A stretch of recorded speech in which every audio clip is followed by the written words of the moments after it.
नमस्कार साथियों। डेली चर्चा में आज हम लोग बात करते हैं बिहार विधानसभा का चुनाव 2025 की समीक्षा के बारे में। क्योंकि बिहार विधानसभा का चुनाव होने वाला है, इसके अंतर्गत हम लोग जानेंगे कि विधानसभा का चुनाव होता क्या है, कब से वोट होगा और कितने डेट को यह वोट रखा गया है तथा कितने फेज में पूरे बिहार का जो चुनाव का कितने फेज में रखा गया है और इसका रिजल्ट किस डेट को आएगा। इसके साथ साथ आखिर जो बिहार विधानसभा 2025 का जो चुनाव होने वाला है, किन किन मुद्दों पर चुनाव होगा और किस पार्टी ने क्या क्या वादा कर रहा है और पहले जो यहाँ नेता थे उन्होंने क्या किया और किन बिहार के लिए या भविष्य के लिए कैसा चुनाव होने वाला है, इन सब बातों पर हम लोग बात करेंगे। तब तक कुछ बेसिक जानते हैं। बिहार में विधानसभा का जो चुनाव की घोषणा है वह चुनाव आयोग के द्वारा कर दिया गया है और यह जो विधानसभा का चुनाव होता है यह बिहार के मुख्यमंत्री के लिए यह चुनाव होता है और चुनाव की तारीख की घोषणा भी कर दी गई है। बिहार जो अभी चुनाव होने वाला है इसकी घोषणा 2 फेज में किया गया है। जो बिहार का जो चुनाव है 243 सीटों के लिए 2 फेज में चुनाव कराया गया है।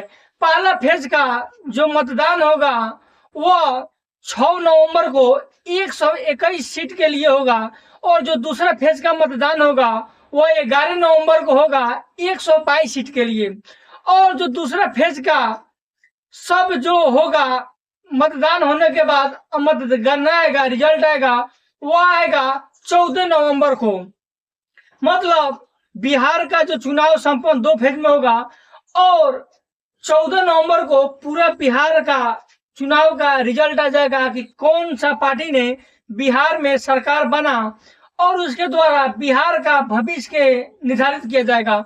और जो फर्स्ट फेज होगा, जो पहला चरण होगा 6 नवंबर को 121 सीट के लिए, इसमें बिहार के 18 जिले में वोट होगा और जो दूसरा फेज है 11 नवंबर को होगा और 122 सीट के लिए इसमें 11 जिला में वोट कराया जाएगा। जो पहले फेज के लिए 18 जिला में वोट होगा वो है गोपालगंज, सिवान, बक्सर, सारण, मुजफ्फरपुर, दरभंगा, सहरसा, मधेपुरा, खगड़िया, मुंगेर, लखीसराय, शेखपुरा, नालंदा, पटना, वैशाली, समस्तीपुर, बेगूसराय और भोजपुर। और जो दूसरा जो चरण होगा, दूसरा फेज होगा 11 नवंबर को, इसमें 11 जिला में वोट होगा 122 सीट के लिए। वह होगा पूर्वी चंपारण, मोतिहारी, पश्चिमी चंपारण, बेतिया, शिवघर, सीतामढ़ी, मधुबनी, सुपौल, अररिया, किशनगंज, पूर्णिया, कटिहार, भागलपुर, बांका, जमुई, नवादा, गया, जहानाबाद, अरवल, औरंगाबाद, रोहतास, कैमूर जिसे भभुआ कहा जाता है। इन 2 फेज में पूरा बिहार विधानसभा का जो चुनाव होगा जिसमें मुख्यमंत्री का चयन किया जाएगा, मुख्यमंत्री को बनाया जाएगा और यही मुख्यमंत्री है जो पूरे बिहार के भविष्य की तय करेगा कि बिहार कितना विनाश करेगा, कितना विकास करेगा। विनाश के साथ साथ विकास भी यह मुख्यमंत्री के हाथ में तय होता है, नेता के हाथ में तय होता है। क्योंकि यहाँ की जनता ने बिहार को बनाने के लिए वोट देता है लेकिन उन नेता ने बिहार को विनाश किया है। क्योंकि यही बिहार था जो पहले काफी यहाँ महावीर थे और कई यहाँ जो ये सिख धर्म के गुरु नानक जी थे और भगवान बुद्ध थे, सब भगवानों का यही अवतरित हुआ।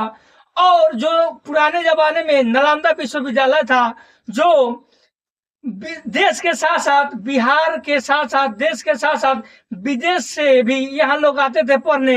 आज के देख लीजिए कि यहाँ बिहार की स्थिति क्या हो गया है और बिहार की स्थिति भी हम बताएंगे कि यह भी लगभग 40 साल से कांग्रेस का सरकार रहा और लालू यादव का सरकार रहा और इसकी अभी बिहार की स्थिति क्या है।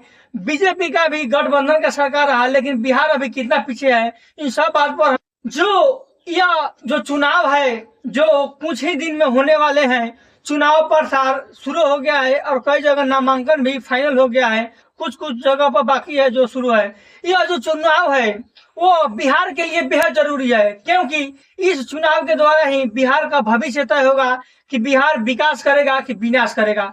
जैसे बिहार में अभी जो आम जन लोगों के लिए है, जो रोजमर्रा की जिंदगी के लिए आवश्यकता है आम पब्लिकों को, नागरिकों को, वो है शिक्षा, हॉस्पिटल, फैक्ट्री, व्यवसाय, ऑफिस का काम, गरीबी, नौकरी, रोजगार या पलायन और बाढ़ और सुखाड़।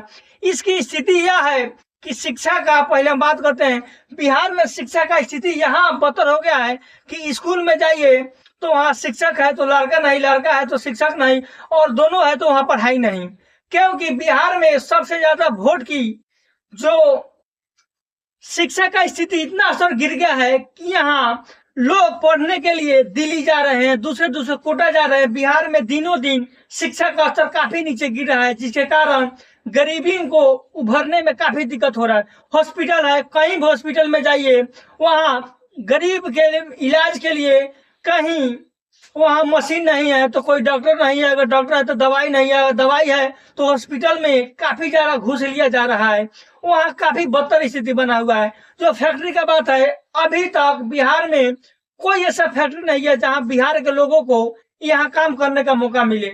हमेशा बिहार से लगभग 50 लाख से ज्यादा लोग गुजरात जाते हैं कमाने, दिल्ली जाते हैं, बॉम्बे जाते हैं, मद्रास जाते हैं, कई अन्य राज्यों में बिहार को छोड़कर जाते हैं, क्योंकि यहाँ फैक्ट्री नहीं है। और जो व्यवसाय है, अगर व्यवसाय भी होता है, बड़े बड़े कंपनी नहीं आता है, क्योंकि वहाँ रंगदारी मांगा जाता है, घूस मांगा जाता है, टैक्स मांगा जाता है, इस वर्चस्व से नहीं आता है। और जो ऑफिस का काम है, कहीं भी सरकारी दफ्तर में चल जाइए, बिना घूस के कोई काम नहीं होगा। अगर ईमानदारी के पर रहिएगा तो वहाँ मारपीट हो जाएगा, गाली गलौज हो जाएगा। ये स्थिति हो गया बिहार का। अभी के डेट में गरीबी इतना है कि वहाँ देखिए गरीबी हटाने के लिए शिक्षा चाहिए और वहाँ के लिए रोजी रोजगार होना चाहिए, क्योंकि अगर गरीब व्यक्ति को कोई बड़ा सा नहीं चाहिए, उसके लिए कुछ व्यवसाय कराने का पैसा दिया जाए और शिक्षा दिया जाए तो धीरे धीरे हमेशा उभर जाएगा। और यहाँ नौकरी का बात है, नौकरी के इतना स्तर गिरा हुआ है बिहार में कि कोई भी नौकरी का फॉर्म आता है तो परीक्षा रद्द हो जाता है, पेपर लीक हो जाता है और घूस लगता है।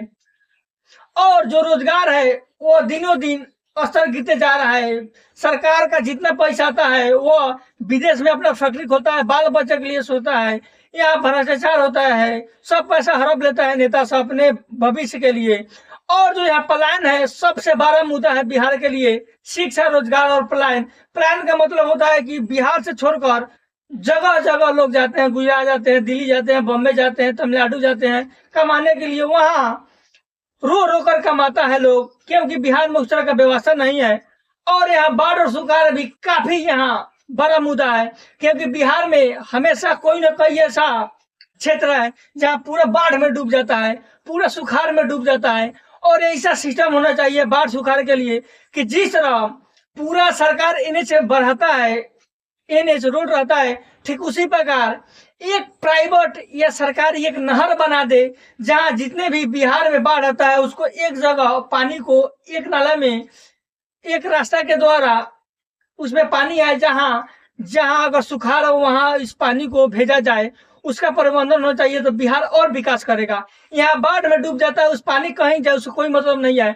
इसीलिए अगर सबसे ज्यादा बिहार कोई चीज से जुड़ता है, वो जूझता है, वो है बाढ़ सुखाड़ से। तो जो पानी आ रहा है एक उसको एक एनएच रोड बना के उस पानी को उसमें प्रवाह किया जाए, और जहां जहां हो सकता है वो दूसरे राज्यों में भेजे, या दूसरे राज्यों में बाढ़ आ रहा है उसको कनेक्ट कर दे। और बिहार का जो गौरव गाथा इतना महान था, भगवान बुद्ध थे, महावीर थे, गुरु गोविंद सिंह थे, नालंदा था, तक्षशिला था, उन सब धीरे धीरे आज गहराई में जा रहा है, उसका कोई महत्व नहीं है। जो लोग बाहर जाते हैं तो उसको बिहारी करके गाली दिए जाते हैं। बिहार का स्थिति इतना बुरा है। और जो बिहार का चुनाव है वो 35 साल, 30 साल से 40 साल से दूसरे नेता, दूसरे जो पार्टी के लोग जीत रहे हैं, लेकिन बिहार के लिए नहीं, अपने भविष्य के लिए, बाल बच्चों के लिए, अपने जनरेशन के लिए पूरे पैसों को चुरा कर विदेश में फंडिंग करते हैं, विदेश में रोजगार अपना करते हैं, फैक्ट्रियां लगाते हैं, और यहाँ बिहार के गरीब लोग को मरने के लिए यहाँ छोड़ दिया जा रहा है।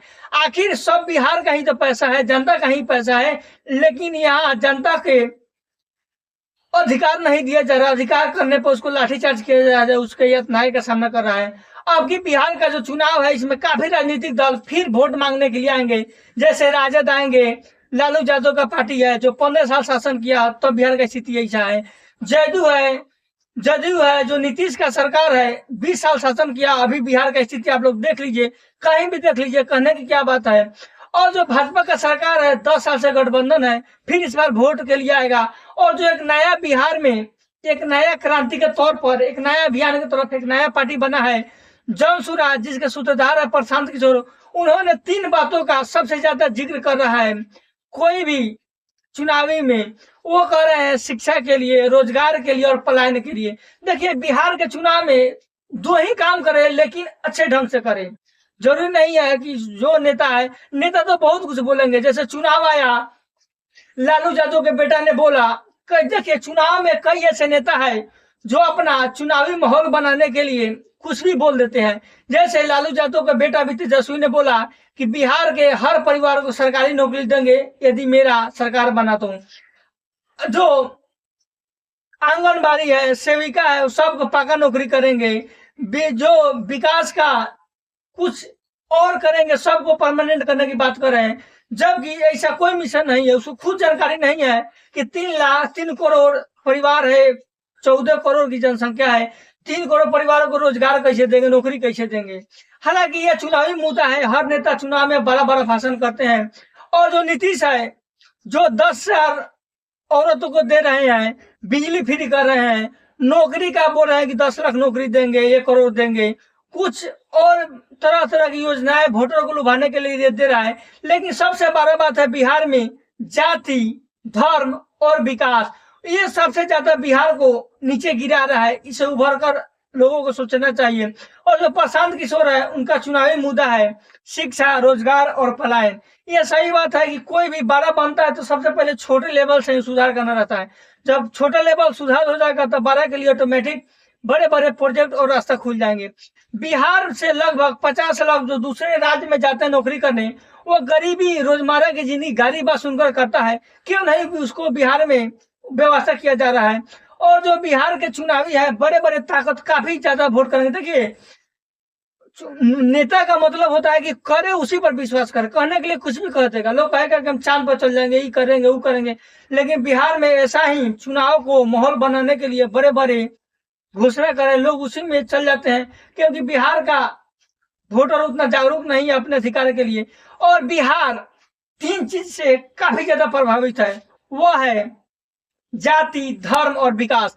जाति पर बहुत ज्यादा वोट पड़ता है, क्योंकि जाति ही बिहार को इतना पिछड़ेपन का कारण बना है। और धर्म में लोग फंस जाते हैं, धर्म की ज्यादा चिंता करने लगते हैं। हालांकि सबसे पहले आदमी को चाहिए विकास, जो जरूरी है उसको चीज चाहिए। और जाति धर्म के बाद छोड़कर लोग विकास की बात नहीं करता है। जो मेन बात को छोड़कर बिहार होता है, वो जाति धर्म भुला जाता है और अपने गलत कैंडिडेट को चुन लेता है, जिस कारण बिहार की स्थिति इतना दयनीय है और आगे 5 साल तक वो भुगते रहता है।